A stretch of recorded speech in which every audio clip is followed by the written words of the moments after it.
pupuntahan natin guys. Sa nagtanong pala guys na nasa na ako dito guys, nasa dagat pala ako guys. Nasa, sa dagat ako. Ang mission ko ngayon guys, puntahan na lang talaga natin sila sila SG, sila 44. Punta na muna ako ng dagat. Ito guys, papakita ko sa yung dagat guys.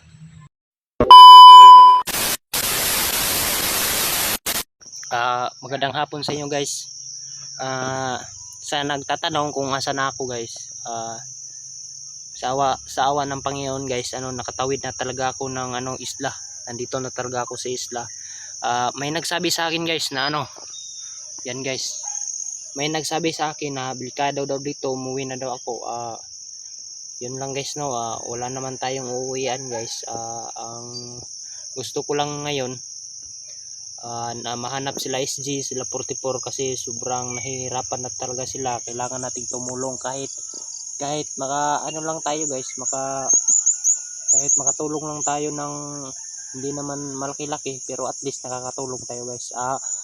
Yun nga guys, may nagsabi sa akin guys, yung balin ko yung damit ko,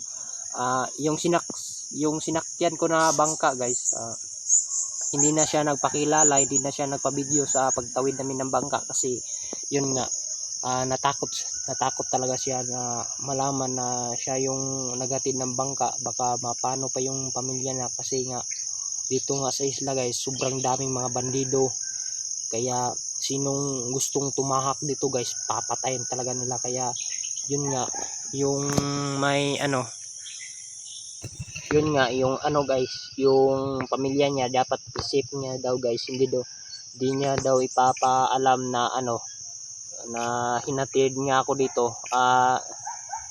Nag-usap kami guys na yung pangalan niya hindi ko lang sasabihin guys, baka makita itong video na to guys, baka may napanood na mga bandido dito, baka makita niya. So pasensya na kayo guys na hindi ko binidyohan yung talagang mismong tumulong sa akin guys, kasi guys, baka mapatay yung mga pamilya guys. Maawa naman tayo sa naghahanap buhay guys. Nagsabi lang ako sa kanya guys na sana ihatid niya talaga ako para matulungan ko yung mga kasamahan ko na mga hunters. Yun nga, pumayag siya at may nakita talaga siya na mga hunters daw dun guys na hinahabol talaga ng mga bandido. Yung dinadaanan natin na puno guys, nandun talaga sila dumaan. Kaya sana guys mahabutan natin sila SG, sila 44, guys, yung mga kasamaan pa natin na hunters guys, sila Bert. Sana makita nyo ako dito mga mga hunters. Sana magsama-sama na tayo at sigpuin talaga natin yung mga mga dapat nating ngayon guys, dito muna ako. Ayun, daanan to guys, pero daanan to, ayan.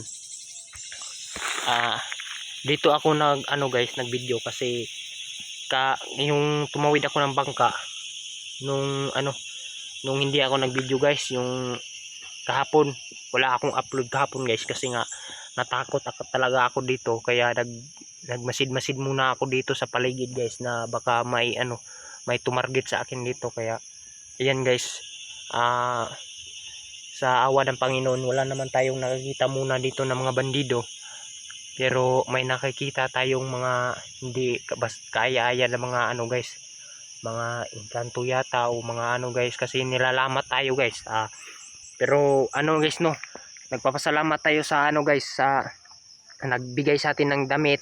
Ito guys, binigyan tayo ng damit.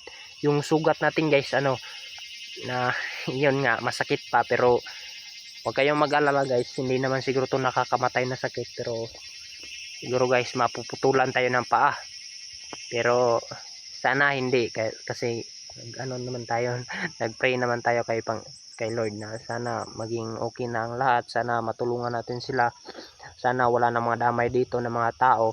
Kasi guys, naawa din ako sa naghatid sa akin guys, kasi nga umiyak nga siya. Sana hindi siya madamay talaga guys, kasi tumutulong lang talaga siya. Kaya hindi ko na binibidyohan guys, kaya nawa din ako sa kanya. Nagbigay naman ako ng konting pera guys, mga 200 pesos. Yun lang talaga yung pera ko guys, kasi yun lang yung talagang laman ng bulsa ko eh. Nagbagong buhay naman talaga ako guys, kasi kung hindi para ako nagbagong buhay guys, pinatay ko na no.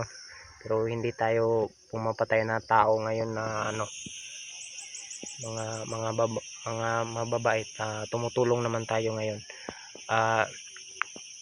Sana sa pag-uwi ko makita ko rin siya at tulungan ko rin siya.